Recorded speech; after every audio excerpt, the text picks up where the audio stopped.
Hello crafters, this is Suzanne from A Creative Muse. So good to be back. Took a little time off because, oh boy, the weather just is like this in Florida. Hot, cold, hot, cold. Oh, my allergies and my sinus were killing me, giving me a cold and everything, but I'm okay now, thank goodness. And so I'm here to do a little product showcase on the Simon Says Stamp box and ribbon gift card die set. Alrighty, so let's get started. This die set comes in all these pieces, only 4 pieces.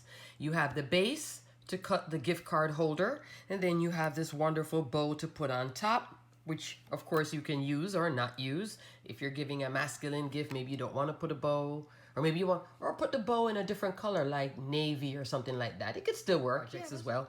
Put a gear on it, that'll definitely make it masculine. That's why I love those gear dies. Anyway, let me measure this up for you guys real quick. I know I have shown it before in a haul.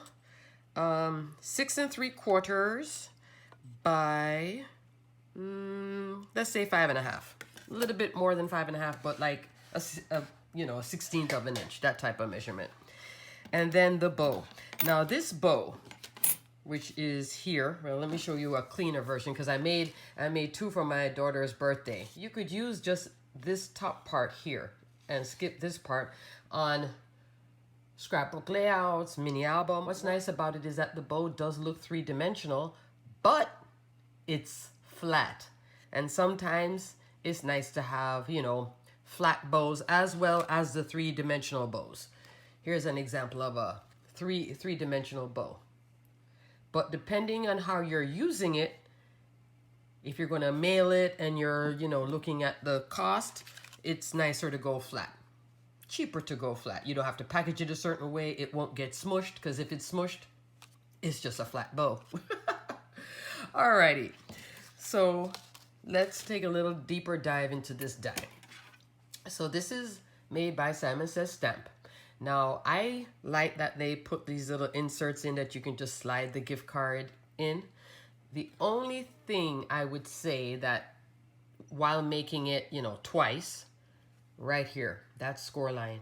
Alrighty, so here's the thing with dies that do have score lines built into them. This is a light score line. And the thing with dies, sometimes if you raise that score line, it can crack the cardstock or cut through the cardstock, like the cut edge here. So in this case, Simon Says went with a lower profile on the score line. That's the only drawback. Everything else is perfect with the die, but this is a time when having a scoreboard is a good idea. And if you're new to crafting, invest in a scoreboard, whether it's the small one for making cards, which is about this size. I'm using 12 by 12. That's the size I go for because of mini album making, etc. I prefer the bigger space. But you can get a scoreboard, Hobby Lobby, Michael's, I think so, but I think it was the EK Success. I don't like the EK Success brand scoreboard. This is a Martha Stewart one, which I did get at Michael's, but they don't sell it anymore. If you do see one on clearance, pick it up because I know they brought it back. If you do see it, get it. It lasts forever. I've had this for over 10 years. It's wonderful. Another good place to get a scoreboard would be Tuesday Morning. I've seen them same size as this, not much money at all. Let me see where else. But what I don't like, me personally, some people like it, I don't like it. I don't like the ones that are a trimmer and scoreboard on the same base. I tried it when I had my Stampin' Up trimmer. I was making mistakes because in mini album making, I'm dealing with, 3/8 of an inch and 1/2 inch and 1/4. It was starting to get confusing. I prefer having my trimmer over here, my scoreboard here. This requires just a little hit of when you cut it, and you would score it at, here we go, 3 3 3/8. You can just put it anywhere and just run a little score down the paper. So let me show you what I'm talking. This is it cut. And there is the score line, which is a little faint to see there. Now it's easy to see on cardstock, and this is 65-pound cardstock. It gets harder to see once you get into if you make the whole thing glittered. In this case, it was hard to see on a pattern paper like this Prima pattern paper. It becomes harder to see. I'd put it on the back side, go here at 4 1/4, score it down, and then fold it this way to keep, when you lift it up, there is the gift card holder part showing. Teflon bow folder, burnish it, get a nice crisp edge, and you won't get the cracking.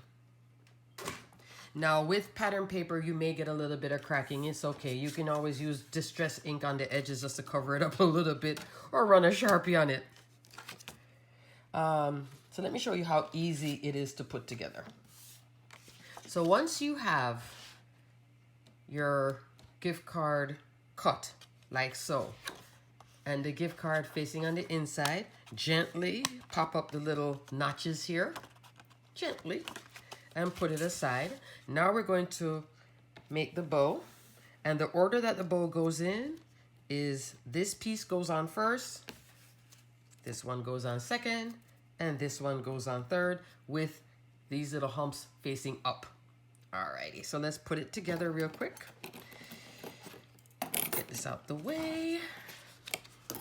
Alright, so here we have that base. Make sure that the flap is this way, so don't put the bow on like so, or you'll be upside down. Make sure the flap is facing downward. Yeah, I know. Just always double check, you know. It's easy to flip it around and then all of a sudden you're like putting the whole thing together and then it's upside down. I used adhesive sheets, but for this right now I'm going to use wet glue. Center it. Let's see if I can center. And even with the adhesive sheet, you will get a moment to move it. There we go. Oh, that worked out nicely. And that little notch can stay up there. Don't worry about that. Next piece is the actual bow. The bow tails. Hope everybody's doing good. Have I started my New Year's resolution yet? Nope. Is to go back on keto. I haven't started yet. Stick it down like so. You can angle it whichever way you feel like. There we go. Last, the topper. Now with the topper, you're not going to put glue on the entire thing. So this piece, I would say use wet glue. Just a dab, because it's only right here that you need to worry about. Let me show you what I'm talking. Right here, and here, and here. You don't need no more than that.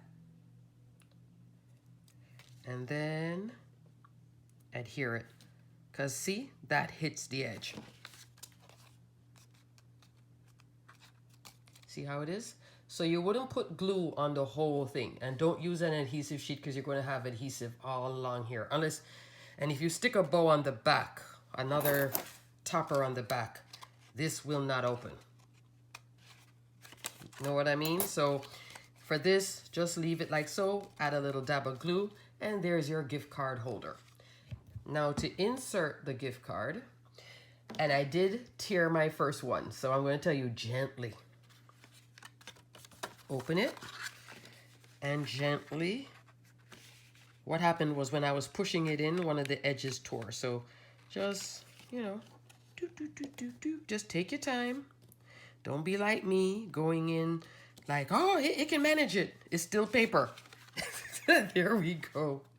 There we go. And that's it. So cute. And, you know, technically, I was looking at it. It could be like, you know, if you do Christmas dinner and you wanted to make it as a, you know, little thing on the charger dish, like a place card. That's kind of cute too. Or notes, you know, open it up and somebody can write a note on the inside. Anything. Because you can always mat this and then cover that up. Yeah. You know, a little bit of mileage. It's always good to get mileage. So Here is the one that I made with Prima pattern paper. So it's front and back. And see? Yes, but nobody's looking at the back. I know. It's okay. Glitter on the front. And then I adhere a little gem. And I get my gems from either Hobby Lobby or Michaels. When Michaels was, you know, giving us 50-60% off. Not the new Michaels. And here is where I was jamming in the thing. See the little rip right there? That was me jamming it in. So just take your time inserting the gift card. No rush. The recipient, they may pull it out, but at that point, I don't think they really want to keep this. If they do, you can always snip this off and then use it for something else. If you want to save it as a souvenir, you know, for a birthday that you gave somebody and you want to make a scrapbook layout, you can also trim it down. Isn't that nice right there? Trim down. That's kind of cute actually too. So if you don't want the, yeah, it can trim down and still work. It can trim down to about that. That's kind of cute actually. Let's see. Okay, so this is what I was saying. Some trimmers will have, along with the blade here, another piece that you can put in and do scoring with, and it has an attachment. I found that to be just too confusing for me. I don't know about anybody else, but just for me. Now I'm looking at the notch, and I can see that I can go about, let me see, is it 3/4 in? So let's say right now we're at 5.5. 3/4 of an inch in would be at 4 3/4. Okay, right now I can see that the bow is hanging, so I would go about 4 7/8. There we go. Flip it over. And 3/4 would be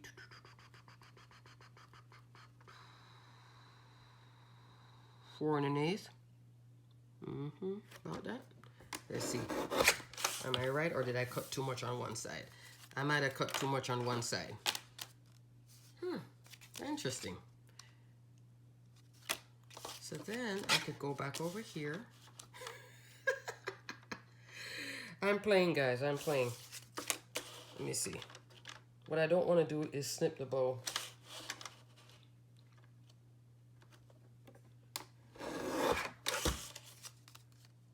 That's kind of cute, actually. Look at that. So here, I think I took off about 1/2 inch here. Let's measure.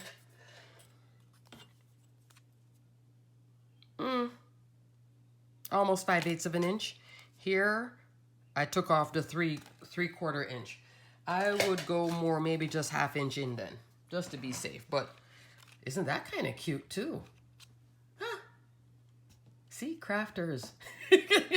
I'm like, oh, maybe you could just size it down and look at that. That's kind of cute too. I still have to go in about a little bit here, but you know, but you get the gist of it. If I did 1/2 inch on both sides, then it would be even. So that's it, cut down to a square. This is it as a rectangle. But of course here you get more space to put a sentiment like happy birthday. Here I use Anna Griffin foil. Flip it up. There's the gift card on the inside. This time I gently put it in so I didn't tear the paper like I did with that one. So just be mindful of that. And like I said, the little scoring right here. Just score it or gently fold it. On this though, it was hard to see, and it just, yeah, on this side. See how it is? But overall, love this die. Give it a thumbs up. Plenty mileage for years to come. The bow by itself is great. You don't have to use the little part here at the bottom. You could just use the bow on top. Pop a gem on it, pop a flat gem, or no gem at all. The samples I have seen didn't have a gem, but I just like the gem. I think it's cute. Alrighty, crafters. I'll be filming a bunch of videos because I have to catch up, don't I? Yes, I do. Oh, look at my little happy birthday sentiment. Alrighty, guys. Until the next video, stay crafty, my friends. Bye.